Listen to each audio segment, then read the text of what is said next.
To a stunning new interview President Trump just gave on North Korea, threatening to deal with the North Korean nuclear threat with or without the help of China. Earlier today, the president told the Financial Times, quote, "Well, if China is not going to solve North Korea, we will." And this is tough talk coming just days before Trump hosts Chinese President Xi Jinping for his Florida resort, and it'll be their first face-to-face meeting. Let's bring in CNN Global Affairs correspondent Elise Labott, who's on assignment in Jerusalem. Elise, thanks for making time for us.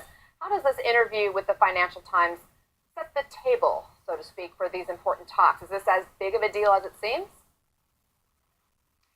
Well, Anna, you know that President Trump is a real tough talker, and I think this is kind of his opening gambit. This is kind of similar, if you will. They said that the first 100 days, the first 100 days of Trump's office, they're going to pop off. In Beijing from South Korea, he was talking about that North Korea. They said something big going to happen within his first 100 days in office.